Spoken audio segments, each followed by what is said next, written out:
bakit niyo po na desisyon ng lumantad at magsalita?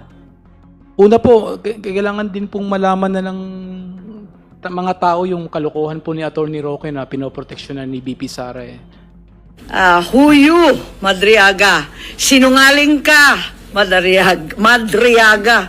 Naku, hindi ko mabuo yung pangalan nito.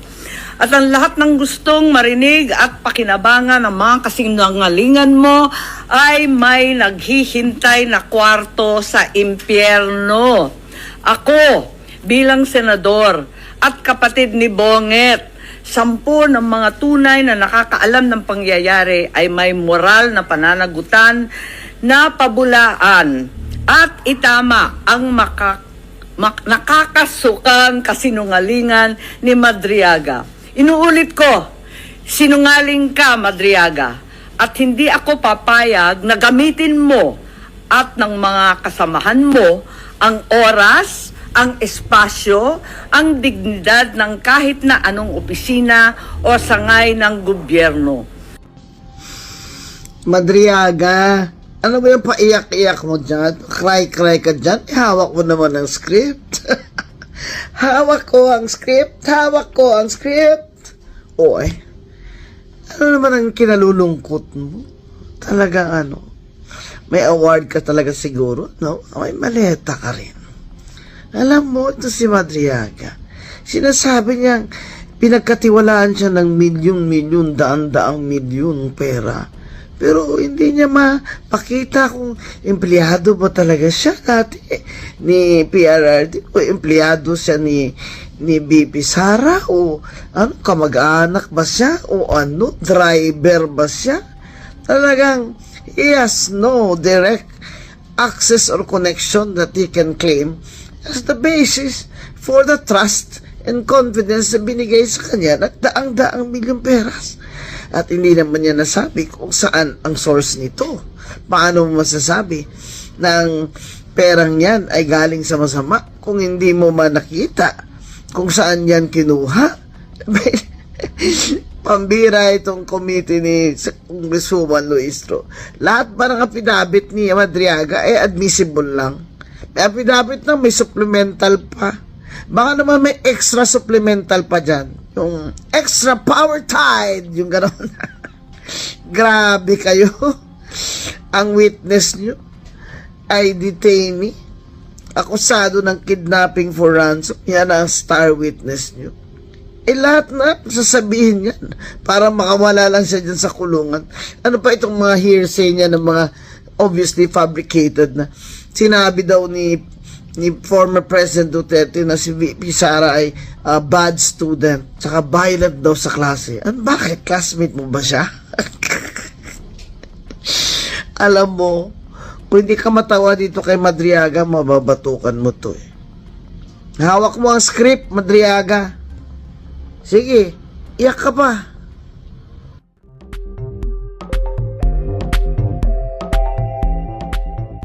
Now we recognize the Honorable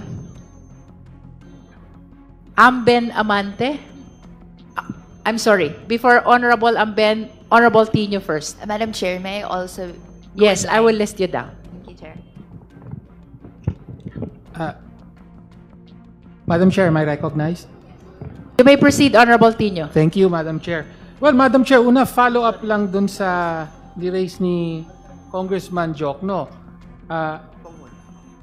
Mr. Madriaga says na meron siyang cellphone at nandun yung mga text message.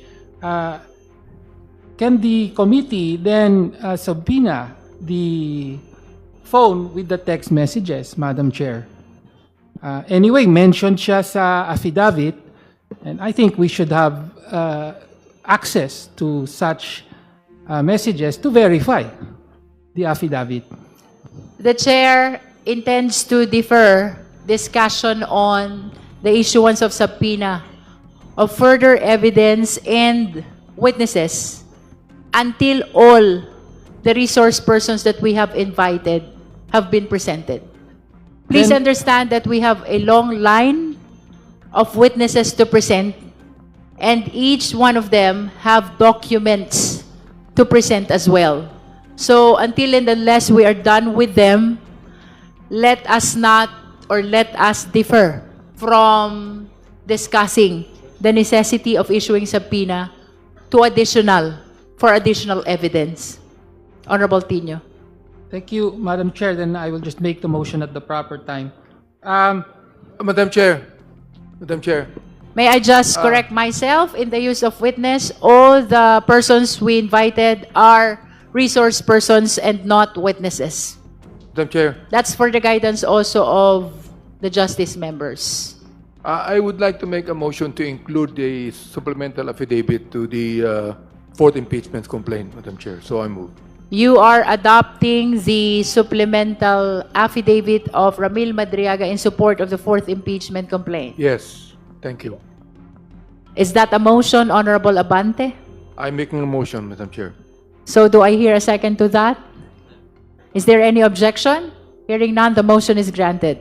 Madam Chair, may I The Honorable Laila de Lima. thank you, Madam Chair. May I also make the same motion? There is likewise a motion for the adoption of Insofar the as the supplemental affidavit Insofar as the Sabalia et al. Complaint. of Ramil Madriaga Yes. to be part of the third impeachment complaint, Sabalia et al. Complaint. Do I hear a second? Second, Madam Chair. The same has been seconded. Is there any objection? Hearing none, the motion is likewise granted. May we know if Honorable Tino has concluded? Not No. yet? I You may have not yet continue. started, Madam Chair. Okay. Thank you, Madam Chair. Una, sinabi po dito, tumawag si VP Sara kay Mr. Madriaga at inatas na to coordinate with Colonel Nolasco. At sinabi sa paragraph 56, nagkita sila, at tinext siya ni Colonel Nolasco, and then nagkita sila sa DepEd Central Office. Okay. Madam Chair, pwedeng ma-clarify lang, bakit po nagkita sa DepEd Central Office at ano ba ang role ni Colonel Nolasco? Bakit nasa DepEd siya? Honorable Tino, I lament that your question is a probing question already. Well, Madam Chair, is it... Maybe you can just I am ask just- the resource person to confirm if indeed Oo. Nolasco was there, they met in DepEd, but to go beyond what is contained in the supplemental affidavit would amount to probing already, testing the statement or the allegations contained No, in Madam the Chair, affidavit. actually, gusto ko lang po malinaw, sino ba si Colonel Nolasco? Ano ang role niya? I mean, context. It's to provide... Okay, you may proceed. Thank you, Madam Chair. Who is? No, who is Colonel Nolasco? Ano ba ang papel? Officially, ano ang kanyang role sa DepEd? Kung alam lang po ni Mr. Madriaga. Mr. Madriaga? Si Colonel Nolasco po nung time na nanalo po si VP Sara, ang sinabi po niya sa akin baka pwedeng lumipat na po siya ng BPSPG nung nalaman niyang mag-separate na po. Sabi po niya sa akin baka pwedeng ipalipat mo na ako doon. Kaya po nailipat ko siya doon, then sinabi niya siya po daw ang inilagay as security officer Ayun. for DepEd. Ayun, okay. So thank you Mr. Madriaga at yun nga po, so naklaro na si Colonel Nolasco ang security officer ng VP SPG na naka-assign sa DepEd. Opo. Kaya dun po sila nagkita sa DepEd. So yun po yung clarification na gusto natin dito. And to further emphasize, member siya ng VP SPG. Yung VP SPG, yan yung Vice Presidential Protection and Security Group. Okay, thank you. Ngayon, ito naman, sabi nyo sa paragraph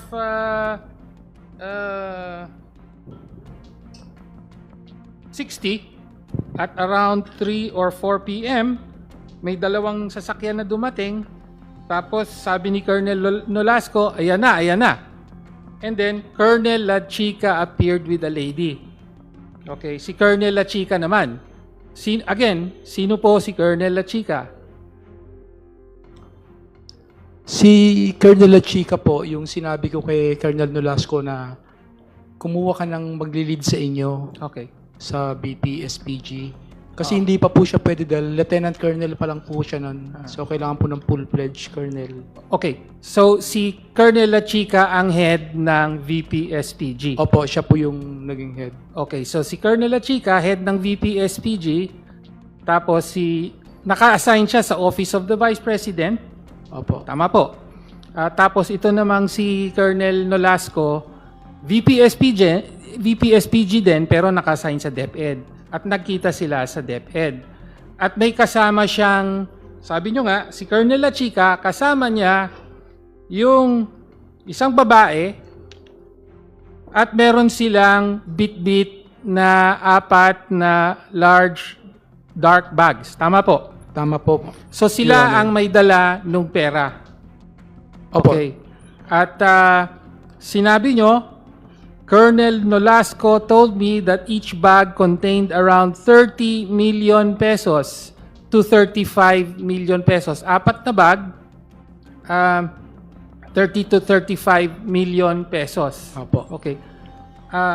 Later, sinabi nyo sa dulo ng section na ito, a few years later, I read from several media reports that the 125 million pesos OVP confidential funds in 2022 were reportedly utilized in just 11 days.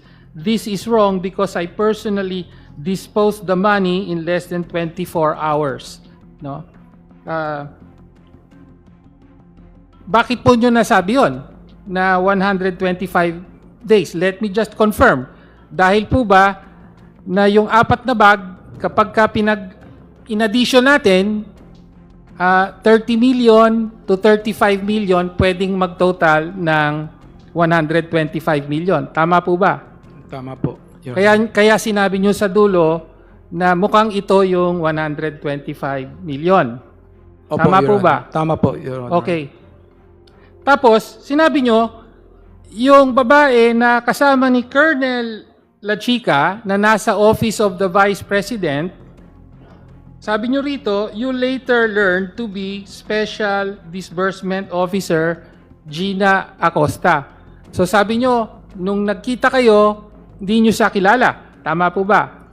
Opo, Madam Chair. Opo, Your Honor. You just later learned na siya pala si Gina Acosta.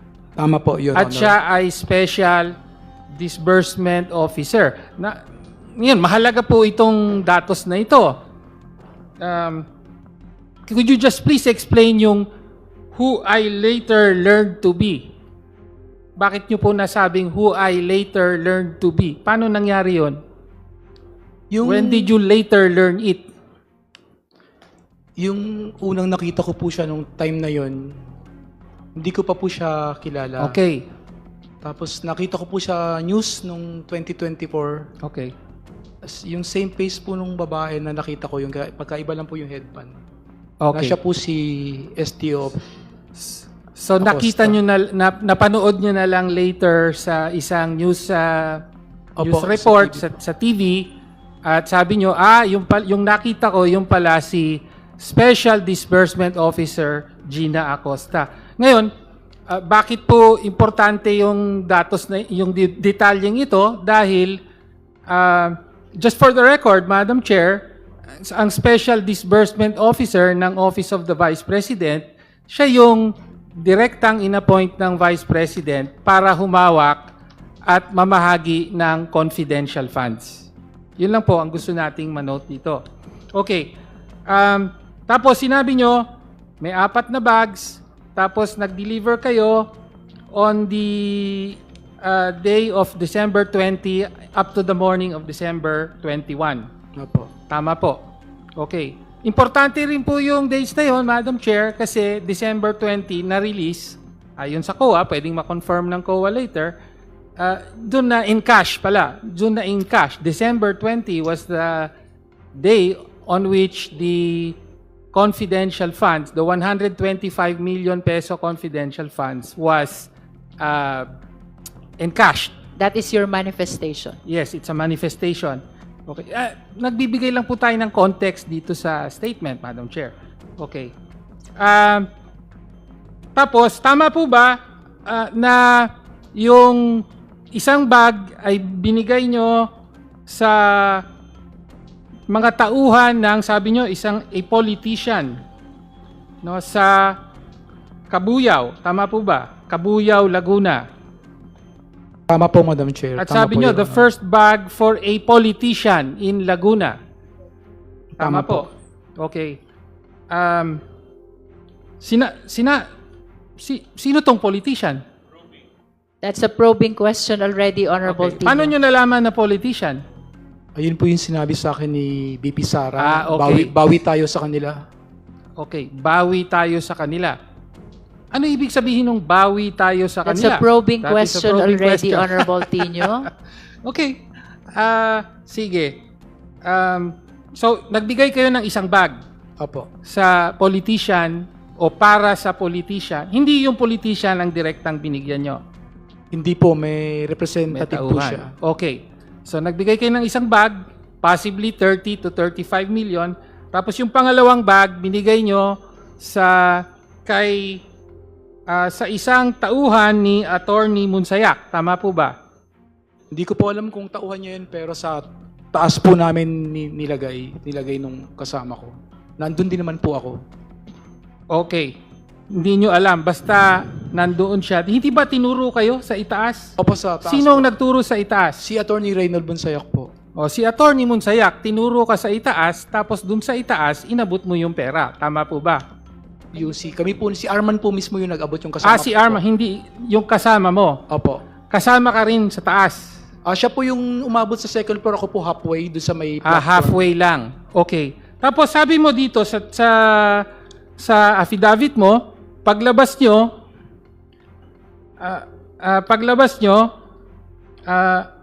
I looked at him and he nodded.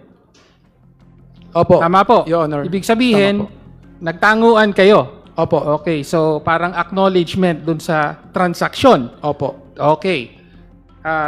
Tapos yun, nung kasunod na araw, so in other words, nagbigay ka rin ng isang bag na posibleng may 30 to 35 million. Opo. Tama po. Opo, Mr. Tapos Chair. yung dalawang remaining bag, sabi nyo, sa sunod na araw na. Opo, Madam At Chair. iniwan nyo lang sa parking lot ng Office Office of the Ombudsman. Yan po ba yung sa may Sa Agham po. Agham Road. Okay. Iniwan nyo lang sa parking lot. Iniwan nyo yung red Mazda. Tama po. Opo. At nandun yung dalawang bag. So Opo, pwedeng, Madam Chair. dalawang bag pwedeng 60 to 65 million pesos. Tama po. Hindi nyo alam, wala kayong sinasabi rito kung sino ang tumanggap. Nakita ko po, pero hindi ko po kilala. Merong tumanggap. Opo. Nandito ba yan sa statement mo? Yung sa ombudsman po, nakita ko po yung kumuha ng susi. When we arrived, the guard gave a signal directing us to park in a specific area in the OMB parking lot. We proceeded to the specific area and parked red Mazda sedan where 2 remaining bags of money were placed. We left the keys on top of the left front wheel, which is our usual practice when delivering large amounts of money. Wala po kayong binabanggit na ngayon may sinasabi kayo na may nakita kayong pwede po bang ituloy? Yung umikot na po kami, kasi naglakad lang po kami palabas. Okay. Conscious din, curious lang po ako kung sino po yung Okay. pwedeng kumuha. At Other than sa guard na nag-lead sa amin, may isa pong lumapit doon. So, may isang lumapit doon sa red Mazda. opo, nandun po yung guard. So, I presume yun na yun po. Nahiya naman po kung tignan-tignan pa siya. Tumuloy na po ako. So may nakita kayong lumapit doon sa red Mazda. Opo, meron po. Okay. Kilala nyo ba? Namumukhaan ko po, pero by name hindi po. Namumukaan nyo po. Well, Mr. Chair, Continue. okay. Some members have been saying that your questions are now probing questions, so let's just stick it to the... I was clarifying, Stick with Mr. affidavit. Chair. It was a clarificatory question on the delivery, and it was the resource person who proffered the information that he saw an individual approach the red Mazda sedan. Mr. Chair. Just the same, continue. Okay. I'm reminding you na we're bound by Thank, our th- own th- rules. yes, thank you, Mr. Chair. Okay. Okay. So, ayun. So, total na deliver nyo po yung mga bag. Tapos, yun nga, sa dulo, ang sabi nyo, yung 125 million na yon ay confidential funds. At any point, did anyone ever tell you na yun ay confidential funds? Wala po. O wala po. Okay. Thank you. Okay.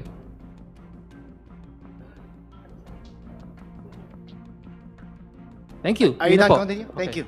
Congressman Ben Amante. Maraming salamat, Mr. Chair. Mr. Chair, nais ko lang po maliwanagan kung tama ba yung pagkakaintindi ko na inutusan ni Vice President Sara Duterte si Mr. Ramil Madriaga na pumunta sa San Pablo, Laguna, Cabuyao, Laguna, at gayon din sa doon sa strip dito sa Quezon City. Tama po ba 'yon, Mr. Tama po, Madriaga? Your Honor. Tama po.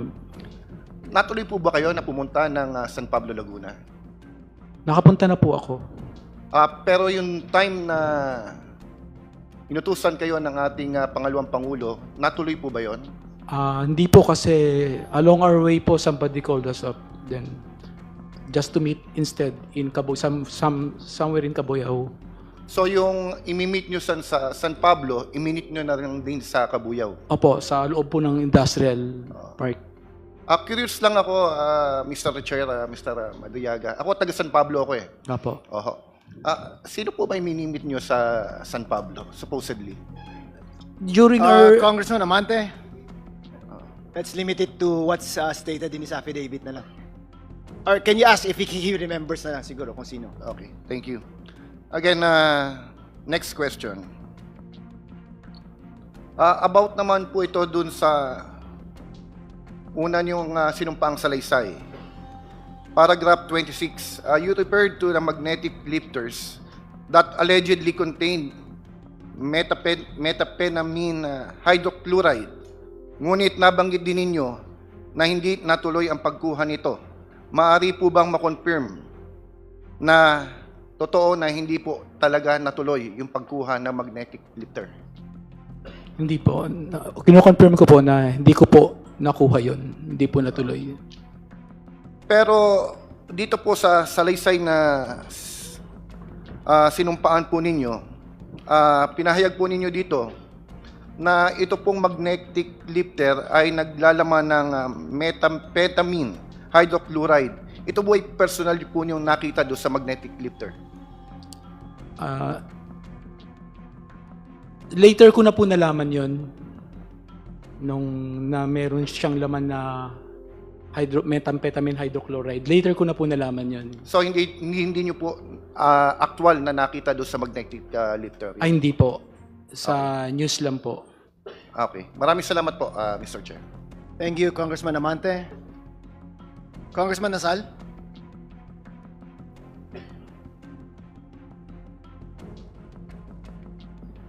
I would just like to make a manifestation, Go ahead, Mr. Congressman Chair. But I believe si Congressman Marcoleta wants to go ahead of me. I'm sorry, Congressman Nasal, but we have a long list of Okay. members who would like to Sige po. propound questions. Just a moment. Is the manifestation in relation to the testimony or the affidavit of Mr. Madriaga? Yes. Go ahead, sir. Mr. Chair.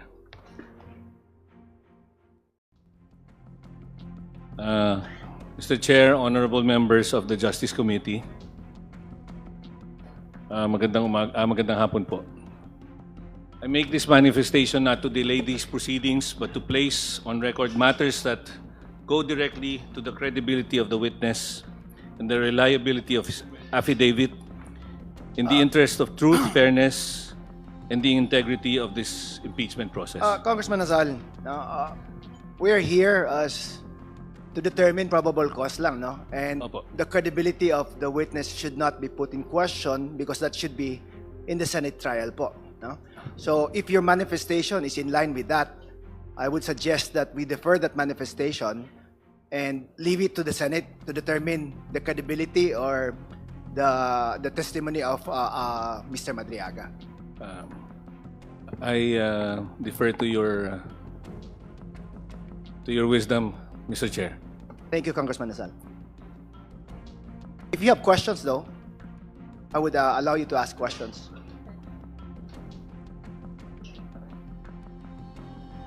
Pwede po ba ako magtanong?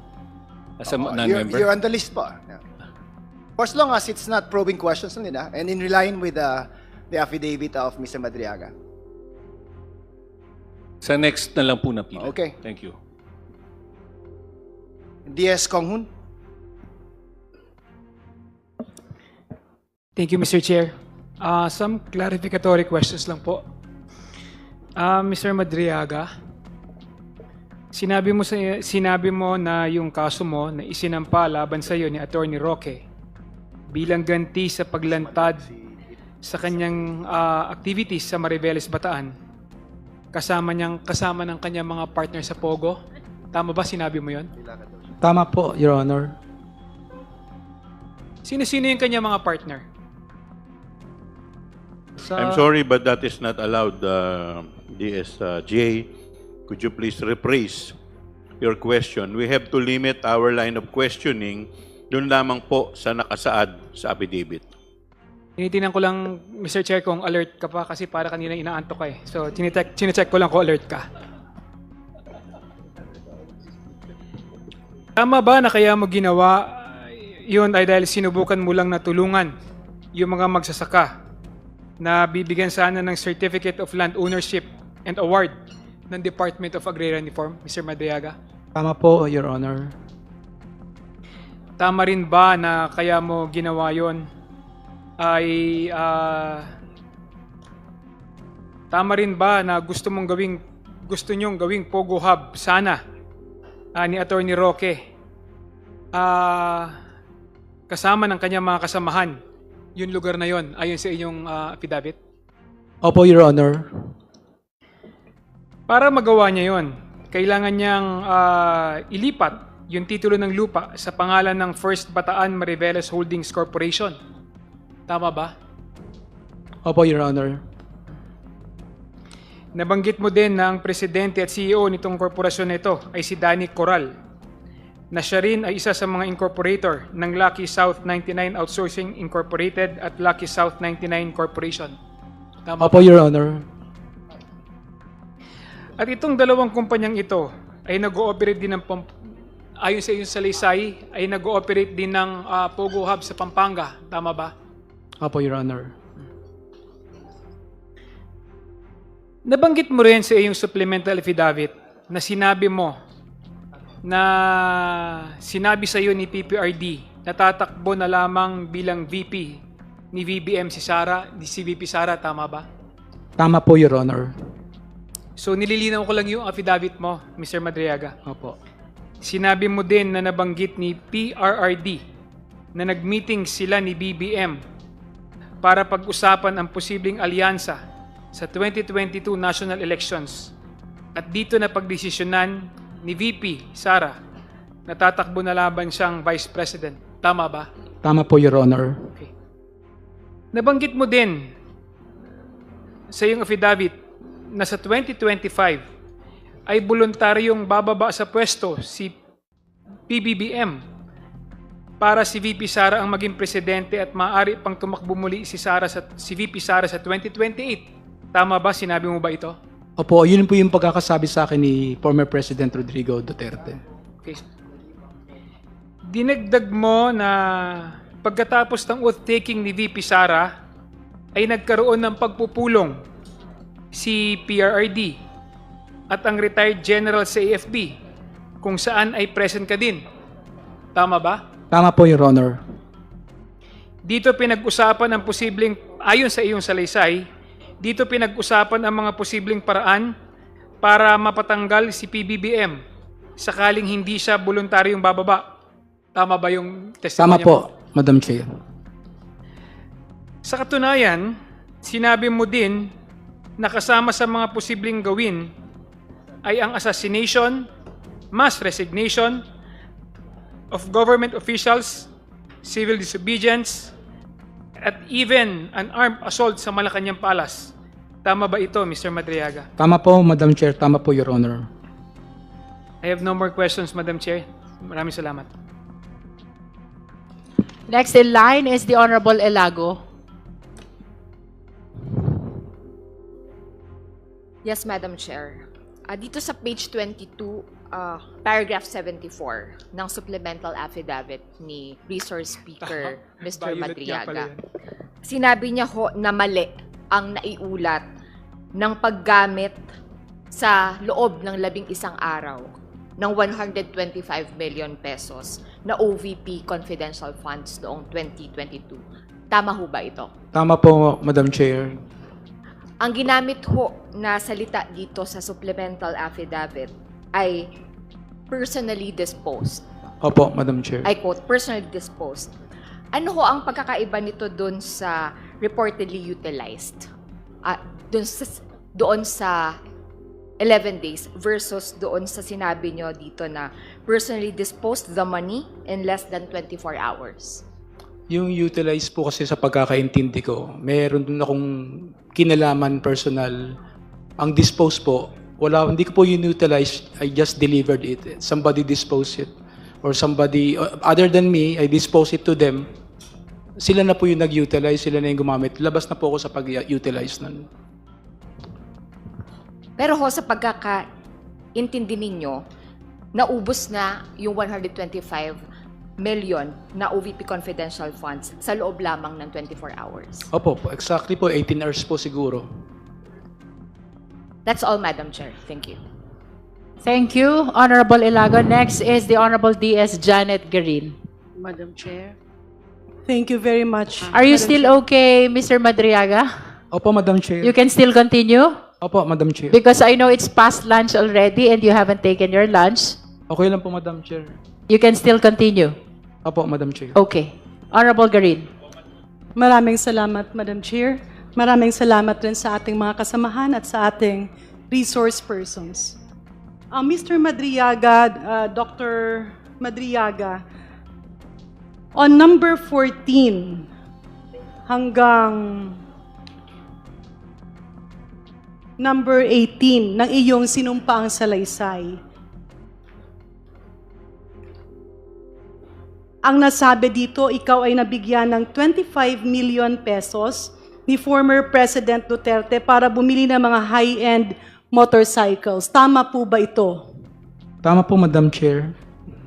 Tama po, Your Honor. Nakasaad din sa iyong sinumpaang salaysay na ikaw ay bumili ng iba't ibang klaseng mga motor, kagaya ng Harley-Davidson motorcycles at Ducati at kung ano pang mga high-end motorcycles. Ito ba ay nakapangalan kanino, Mr. Chair? Sa pagkakaintindi po, pagkakaalam ko po, sa akin po tsaka sa anak ko. So ang mga motor na ito ay nakapangalan sa iyo at nakapangalan sa anak mo at ang ginamit mo para ipambili dito ay ang 25 million pesos na sinasabi mong binigay sa iyo ni Pangulong Duterte. Tama po ba? Tama po, Madam Chair. Tama po, Your Honor. Ang mga motor ba na ito pagkatapos mong bilhin ay ginamit mo o hindi? Ginamit ko po mga ilang beses po, Madam Chair. Sa nakasaad mong salaysay, ang nakasulat dito ay ikaw ay pinabili ng motor para gamitin ni Vice President Sara Duterte. Opo, Madam Chair.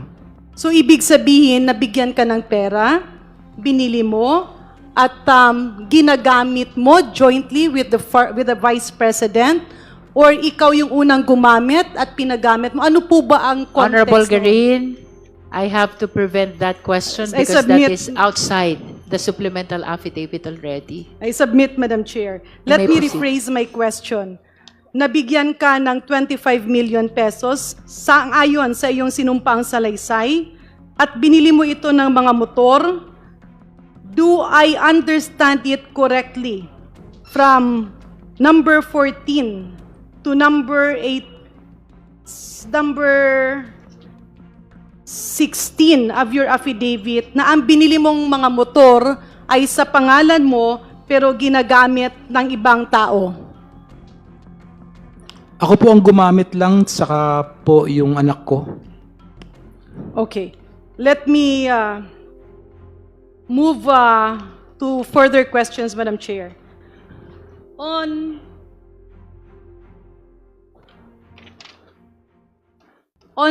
number 19 to 22, sa iyong sinumpaang salaysay, Mr. Madriaga, ito po ang salaysay mo na sinasabi mong ikaw ay naatasan at tinawagan para ipalabas ang isang equipment sa Bureau of Customs. Do you confirm this?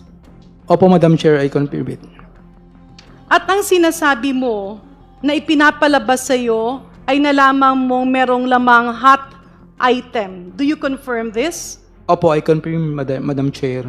Ano po ba ang ibig sabihin ng hot item, Madam Chair, Mr. Madriaga? Sa pagkakaunawa ko po, ang hot item po ay mga contraband. Those are prohibited by Customs Authority to be. Can you give me an example of a hot item? Or Honorable Garin, we have to prevent I submit, that question. Madam Chair. Let me rephrase my question. Nakalagay dito sa iyong sinumpang salaysay that later on you learned that the context of the magnetic lifters were actually shabu worth 4.3 billion pesos. Do you confirm that this is the same magnetic lifters that were released in the newspapers at the same time? Honorable Garin, that is a probing question already, and I think Mr. Okay. Madriaga is not competent to answer that question as well. Okay, I submit, Madam Chair. Let me move to page 6 of Mr. Madriaga's affidavit. Nakasaad rin dito na ikaw, as you claim, served as a dummy for the transfer of large amounts of money. Do you confirm this? Opo, Madam Chair, I confirm. At dito rin sa iyong nakasaad na sinumpaang salaysay, ikaw ay nagsabi ng mga bangko kagaya ng, if I may, Madam Chair, China Bank Legazpi, China Bank Maine, China Bank Ayala, PNB Makati, Anon Bank in Pasig, Anon Bank in Amol in Lubao. Ang ibig po ba sabihin nito, itong mga bank accounts na ito ay nasa pangalan mo, Mr. Madriaga? Opo, Madam Chair. At nakasaad din sa iyong sinumpang salaysay na pinapahintulutan mo ang Kongreso na hingiin at buksan ang laman ng mga accounts na ito? Opo, Madam Chair. Madam Chair, if I may, medyo mahaba-haba ka sa iyong portions na ito. Nung sinabi niyo pong dummy, ginawa kayong dummy, I permitted, Madam Chair, because it is mentioned in his affidavit, to ask a dummy of whom? Because it is in his affidavit. Mr. Madriaga, I think you mentioned that already in the Yes. affidavit. Opo. So, just state what is included in your affidavit. Yung dami po, yung parang pinadaan lang po sa akin yung pera kasi hindi ko naman po pag-aari yun. Nino po? Ni Presidente Duterte po. Madam Chair, my next question is something that is quite close to my heart as a medical doctor. Kasi po, pardon me with this, Madam Chair, nung pong panahon ng pandemya, ang isang pabigat sa sambayan ng Pilipino ay yung napakamahal na testing sa Pilipinas na hindi lang isang beses, hindi lang dalawang beses, multiple, even more than 20 times, kung saan ang COVID testing na yan ay naglugmok sa maraming pamilya sa kahirapan. It was a very bad news, Madam Chair, nung narinig ko yung Pharmally. Dahil sa pagkaalala ko, nung ito'y iniimbestiga ng Senado, ito ang isa sa mga kumpanya na bumili ng milyon-milyong testing kits na nakaabot ng bilyong-bilyong piso na inutang natin. At medyo ako'y nasasaktan, Madam Chair, nang mabasa ko dito sa supplemental affidavit na again, andi dito na naman yung allergic tayong pakinggan. The word Pharmally. Can Mr. Madriaga confirm ng sinasabi niyang Pharmaly na kumpanya sa kanyang sinumpaang salaysay is the same company that was investigated by the Senate of the Republic of the Philippines? I think Mr. Madriaga is not competent to answer that, so we will just have to confine to the statement of Mr. Madriaga about the mention of Pharmaly in the affidavit. I submit, Madam Chair, in number 38 of his affidavit, he mentioned Lin Wei Xiong, the financial officer of Pharmaly Pharmaceuticals, who called him directly to coordinate the turnover of 175 million pesos. Can Mr. Madriaga confirm this? Yes po, Madam Chair. If I may, Madam Chair, dahil nandun sa kanyang affidavit na siya ay natawagan, nakakapag-Tagalog po ba si Mr. Lin Wei Xiong? That is a probing question already, DS Janet Green. Yeah, but Madam Chair, I wanted to establish kasi ito tinawagan at naharap niya. Nonetheless, please confine to what appears in the affidavit. Yeah, it appears in the affidavit, Madam Chair, that Mr. Lin Wei Xiong asked him, where will the money be used? It also appears him that he was told to directly coordinate at mismong nakita niya si Mr. Lin Wei Xiong, whom if I recall, is the same person as Mr. Alan Lim during the previous congressional hearings. That's why it's very important, Madam Chair, because this was a question that was left hanging before, whether the communication tool between those involved and that of the Chinese people involved is who. Kaya etong dito, kapag siya'y nakakapagtagalog, malamang pong maririnig natin dahil nakaharap ni Mr. Madriaga specifically in delivering 175 million. Honorable Green, that question was left hanging in the Quadcom investigation. This is a different forum, so please confine the clarificatory questions to what already appears in the supplemental affidavit. I lament, but we have to prevent that question. Yeah. Can I be allowed to rephrase, Madam Chair? Nung Yes, siya ba ay please. tinanong, was it in Tagalog or English? That is a similar question. DS Garin, I submit, Madam Chair. Let please me move proceed to the next question. Thank you, Madam Chair. Mr. Madriaga, ang ibig niyo po bang sabihin dito, kayo ang personal na nakakita na 175 million pesos ang nanggaling sa Pharmaly Pharmaceuticals at ibinigay sa inyo para pondohan ang kampanya sa politika? Ang nabigay po sa akin si Lin Wei Xiong, hindi ko po alam kung Pharmaly, sa Pharmaly po galing yan. Pero sa kanya po galing yung 175 million. At dito po sa inyong affidavit, nakalagay po dito na si Lin Wei Xiong ay ang financial officer ng Pharmaly Pharmaceuticals. Apo. Yeah, maybe, Madam Chair, at the proper time or in some other forum, we can subpoena the former Secretary Francisco Duque to shed light As on I this. have said earlier, Thank you. we will defer discussion regarding issuance of additional subpoena. Madam Chair, on page 13 of his affidavit, ang sabi po ni Mr. Madriaga, he membered Michael Yang as together with the mention of the name Lin Wei Xiong. Ito po ba yung magpinsan na Lin Wei Xiong at si Michael Yang, Mr. Madriaga? Hindi ko po sure kung magpinsan sila ni Michael Yang tsaka si Lin Wei Xiong. Thank you, Madam Chair. Madam Chair. Madam Chair, if I may, Madam to my Chair. last question. Madam Chair, The Honorable Chua. hindi po nasagot kanina ni Ramil Madriaga yung tanong po ni Congresswoman Janet Garin. What is the question? Kung kinukumpirma po ni Ramil Madriaga na ito pong amount na 175 million na binigay po ng Pharmaly ay ginamit para sa kampanya ng Vice Presidente. Well, the statement is it was given by Lei Wenxiong, who is the financial officer of Pharmaly. Opo, Madam Chair. You confirm that? I affirm Okay. it, Madam Chair. So would you like to answer the question? Ang tanong po, itong 175 million na binigay ni Lim Weng Chong ay ginamit para pondo sa kampanya ni Vice Presidente. Opo, Madam Chair. Ayun. But the question has been answered. Any other clarificatory question, D.S. Garin? Last two questions, Yes, Madam please Chair. proceed. On page 22 of the supplemental affidavit of Mr. Madriaga, nakasaad po dito yung pag-deliver ng allegedly ito ay perang nanggaling sa confidential fund na instead of 11 days, it became 24 hours. Nakasaad po dito na sila ay nagpunta sa OMB. On number 70, it says, we traveled to the last location, OMB parking area.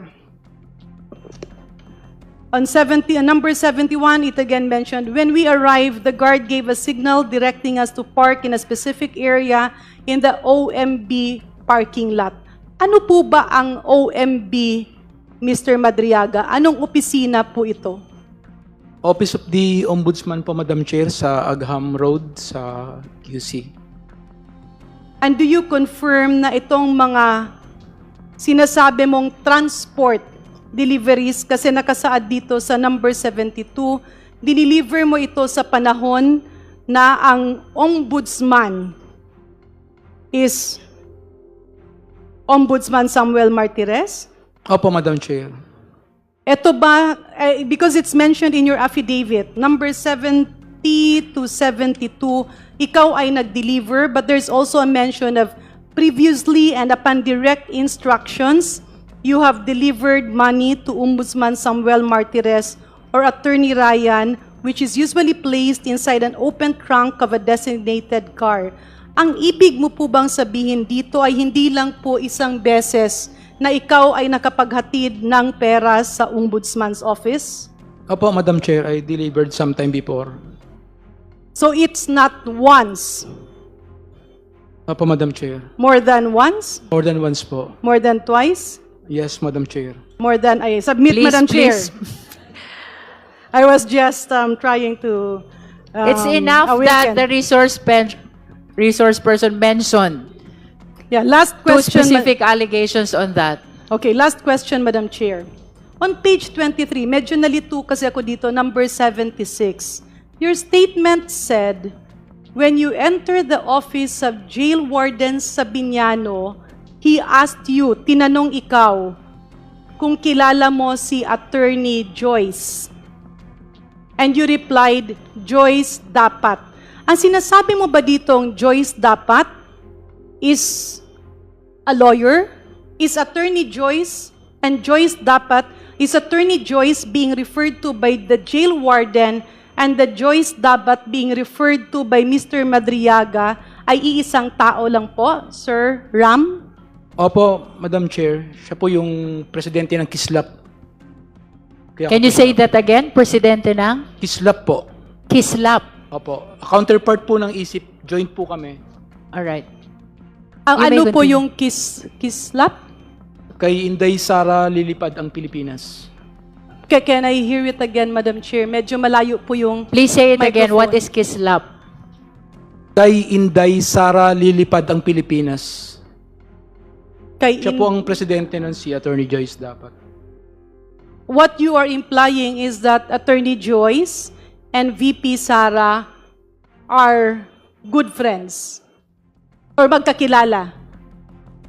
They're good friends, Your Honor. You mentioned that in your affidavit already. Yes, more than good friends, I believe. Ano po ang ibig sabihin ng more than good friends? That is a Magkamag-anak? probing question Okay. already, D.S. Garin. I submit, Madam Chair. It also mentioned that when you said hello,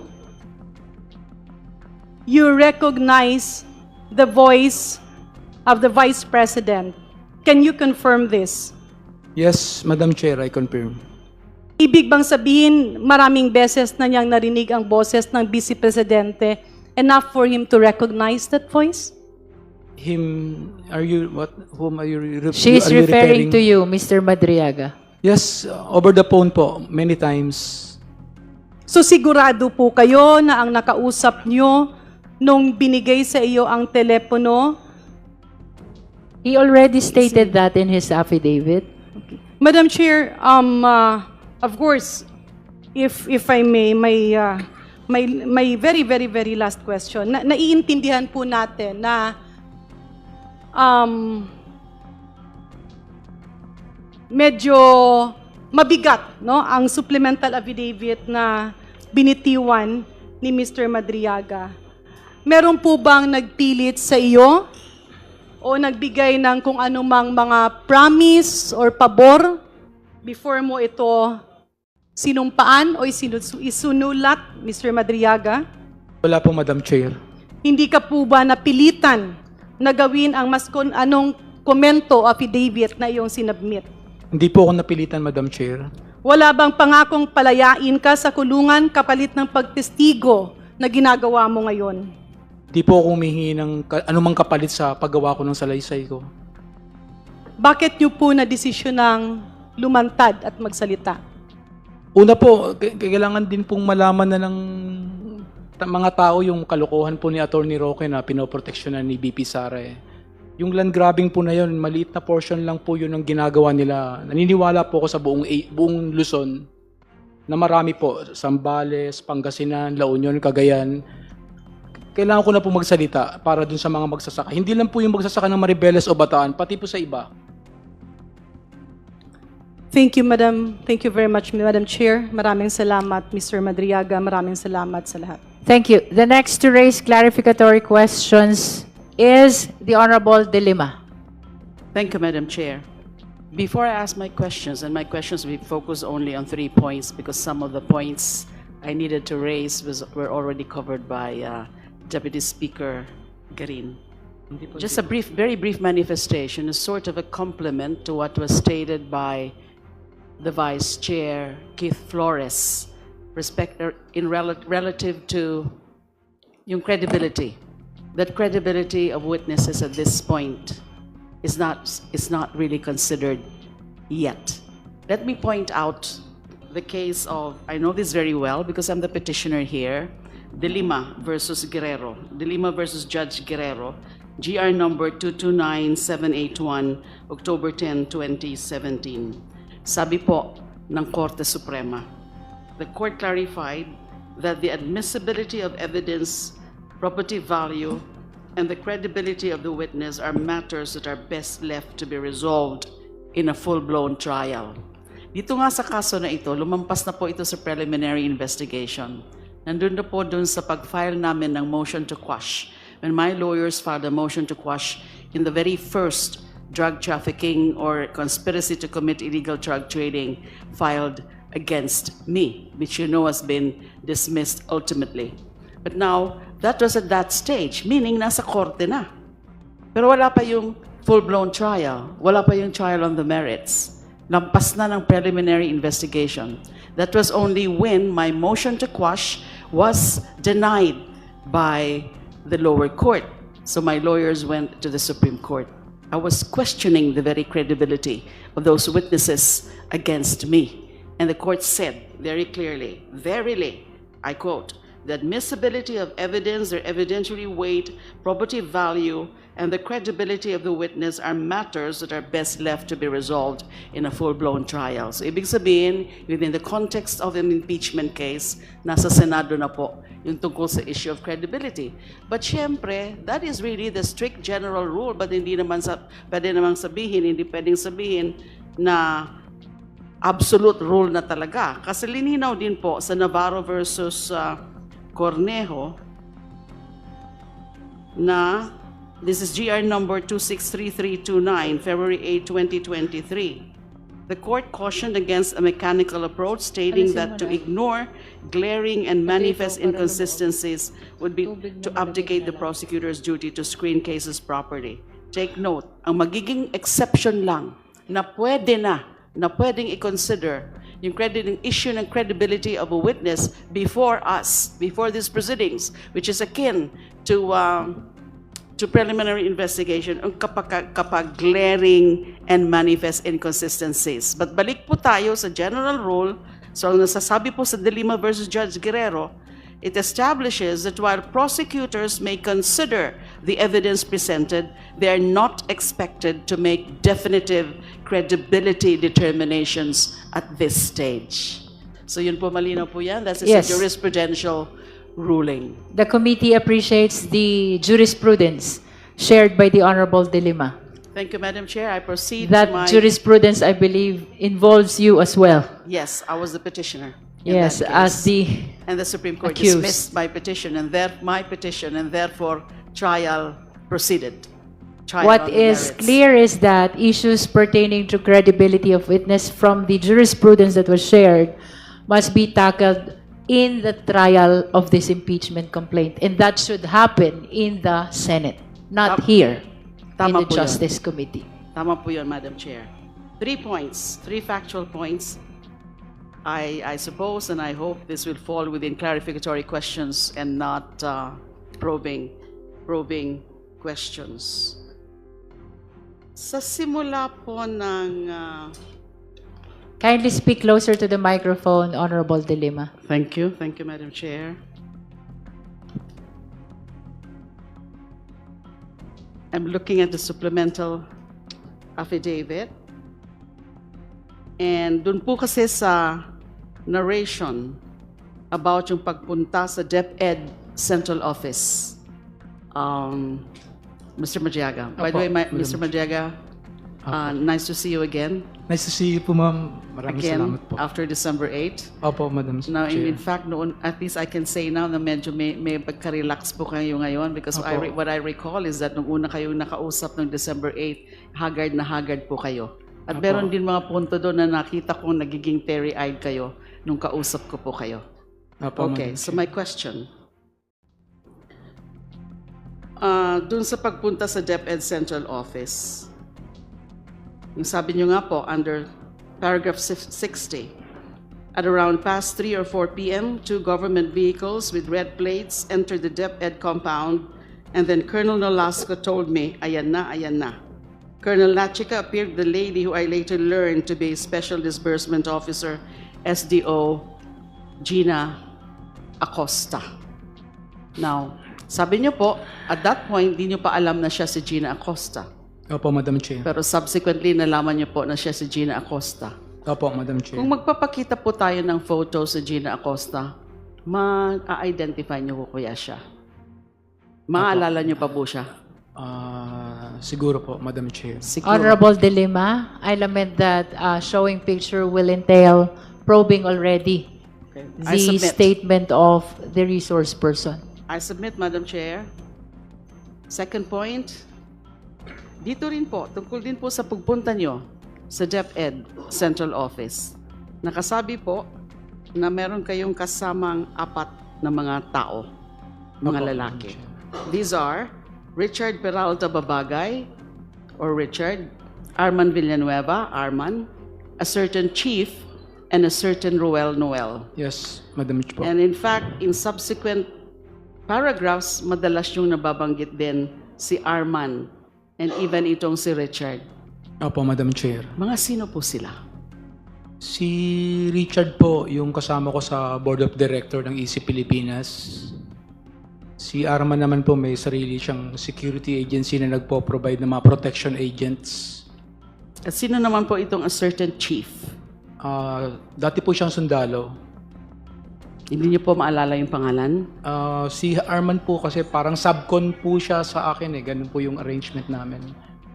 How about a certain Roel/Noel?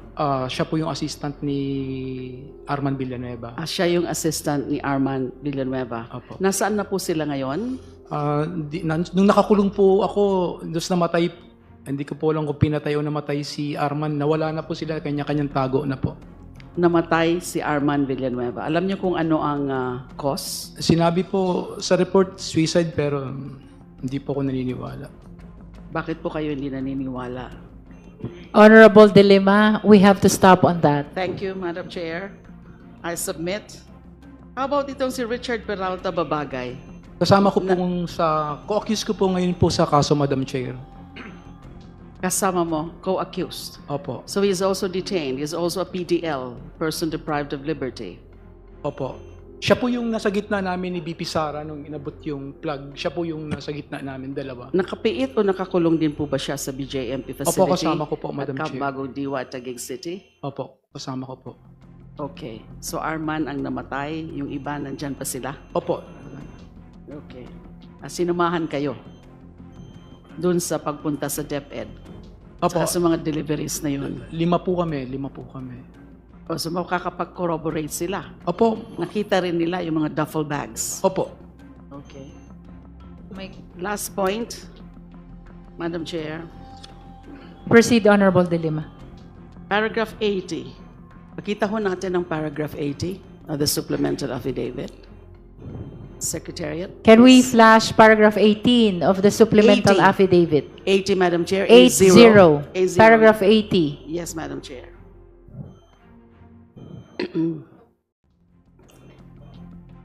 80 says, more importantly, I felt betrayed that despite all my efforts to support Sarah, to the extent of even committing high-risk acts for her and her family, she did not lift a finger to stop Attorney Roque, who is her known ally and supporter.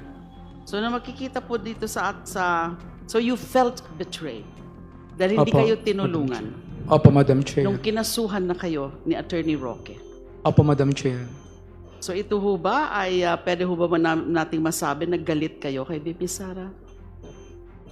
Honorable De Lima, I think that's probing already. Thank you. That's all I have. Thank you very much. Thank you, Honorable De Lima. Now we proceed with the Honorable Ko. Thank you, Madam Chair.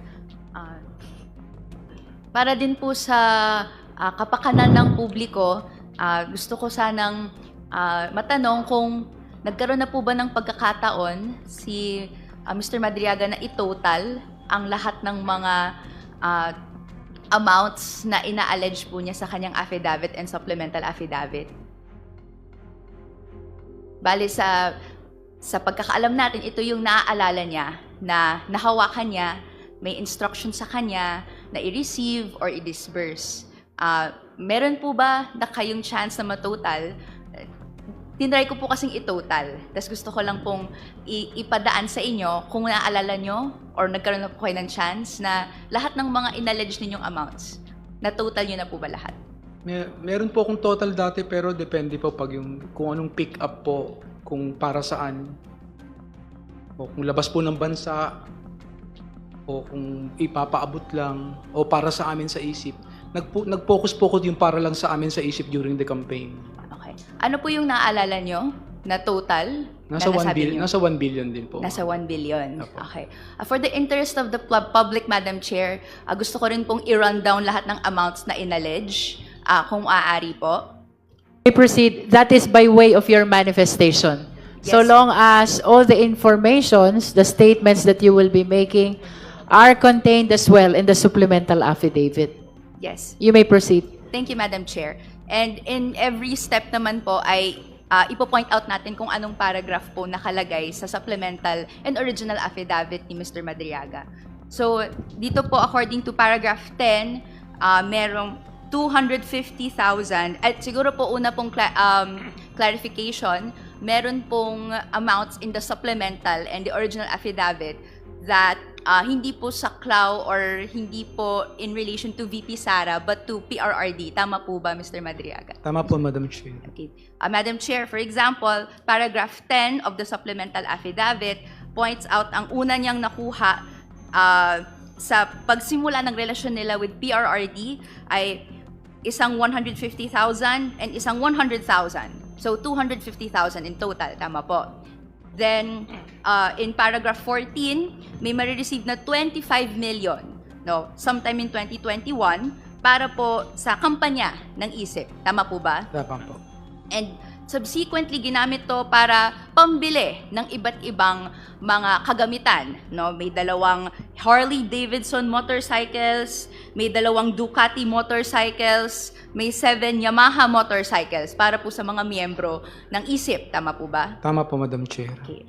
Meron din po, subsequently, nagsabi na bank accounts na hindi nyo na din masabi kung ano talaga ang mga nag-pass through na cash. Tama po ba? Tama po, Madam Chair. Pero po, may na-flag siya na three instances, 3 separate occasions na may 100 million pesos na ipipick up in relation sa mga accounts ninyo. Tama po? Opo.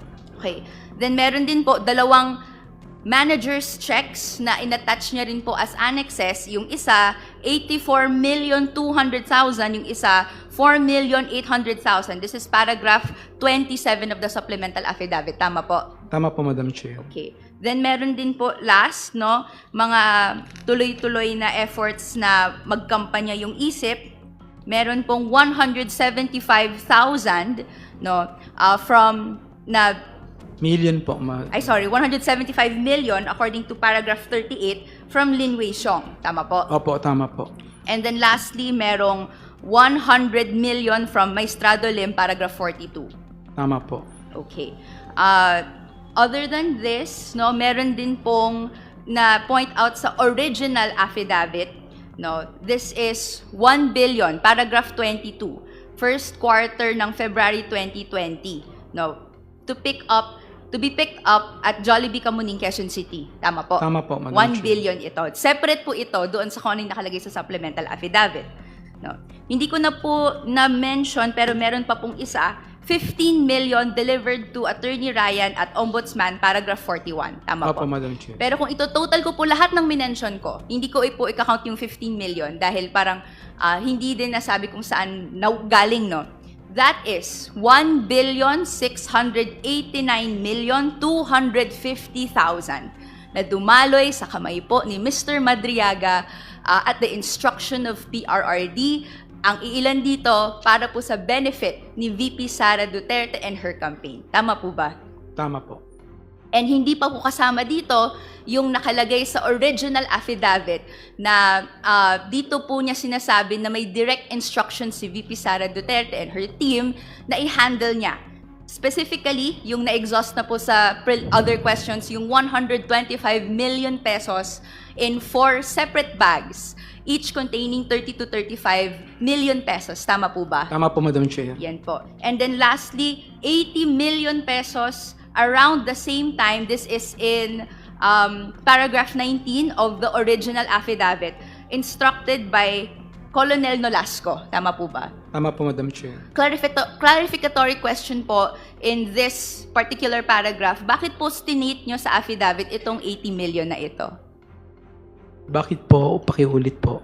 Bakit po ninyo sinulat? No? Bakit nyo inulat ito sa affidavit ninyo na may 80 million pesos na binigay sa inyo si Colonel Nolasco? Ito po yung sa first affidavit ko. Yes po, sa first affidavit ninyo. Dineliver ko po yun. Kinuha ko po yun, dineliver ko sa Mega Mall sa 3rd floor, building A. Tapos may kumuha lang po. At the instruction of Colonel Nolasco, tama po ba? Opo. Okay po.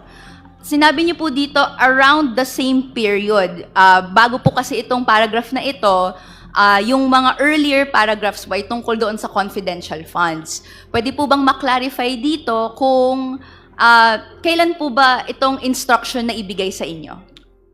November or December po yan. November or Same December period of... po pa. Ayun, bali last quarter po ng 2022. Okay, last quarter of 2022. Okay.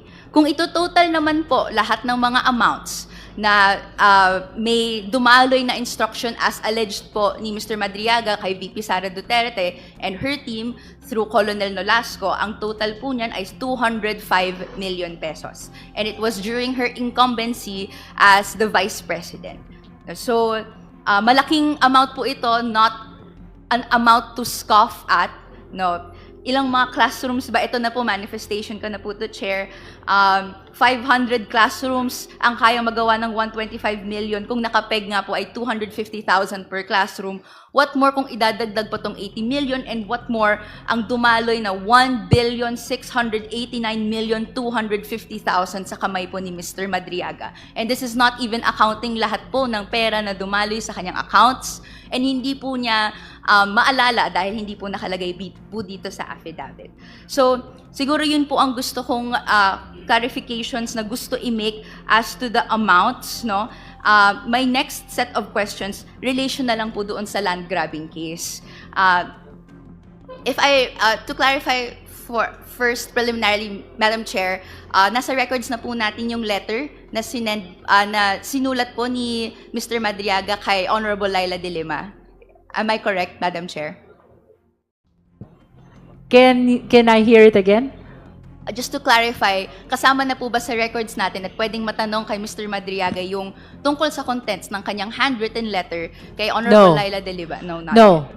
So far, what has been received by the committee secretary is the first affidavit and the supplemental affidavit. Okay, then I will confine my questions in relation to the land grabbing. So, na-mention niya po sa affidavit. Yes, but let me remind the justice members that the court allowed Madriaga to attend the hearing only until 4 o'clock in the afternoon.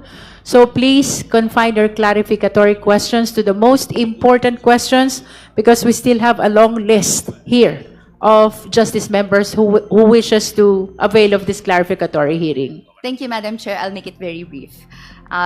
Na-mention niyo po sa paragraph 48 na may land grabbing activities kayong napansin, no, doon sa Bataan. Pwede po bang madetalye nyo, na-mention niyo po to kay VP Sara about this concern. Kailan niyo po na-mention to kay VP Sara? Nung pagkapanalo po niya, nung 2022 po, Madam Chair. So, siya po ay vice-presidente na noong Opo, Madam minention Chair. niyo sa kanya? Opo, Madam Chair. Okay. Ano po ang na-mention niyo sa kanya? Kasi to clarify lang, dahil po ang wording ninyo ay minention nyo, I informed VP Sara about this concern. So, ano po ba yung na-mention ninyo? Yung land grabbing po sa Bataan na sa pag-iimbestiga ko po, kasi 2020 ko pa po ito tinututukan, nalaman ko po yung company po ng asawa po ni Attorney Harry Roque, ang presidente, yung company na nagkuha dun sa mga lupa. Bakit niyo po nasabi na land grabbing ito? Bale, yung mga lupa po na yun, hindi naman po binibenta yun ng mga magsasaka eh. Yung iba po doon na naklowa na iba, wala pang walang pera, kaya hindi pa nakukuha yung klowa, nagbabayad pa sila sa land bank. Tapos bigla pong nalaman nila nang magbabayad na sila ng sa land bank po. Mr. Madriaga, kindly cease from responding further to that question because that is outside your affidavit already. Okay, just a final clarificatory question. Dahil nakalagay naman po sa paragraph 48, no, that shinare po ito kay VP Sara. Opo. And according to your affidavit, nung minention nyo na ang involved ay First Bataan Mariveles Holding Corporation, ang involved sa dinescribe nyong land grabbing incidents, she told you that she cannot do anything and she will no longer meet with a group of farmers. Tama Opo. po ba yun? Tama po, Madam Chair. Okay. Here ends my clarificatory questions, and my last manifestation would be, dahil ito po ay naging acts doon sa saklaw niya bilang pagka-vice-presidente, may consider sana ng House Committee on Justice yung ginawa po and ang incident na nire-report sa atin, may issue of quote-unquote land grabbing, no? Na VP Sara said she cannot do anything about nung nalaman niya po kung sino yung kumpanyang involved. That is all, Madam Chair.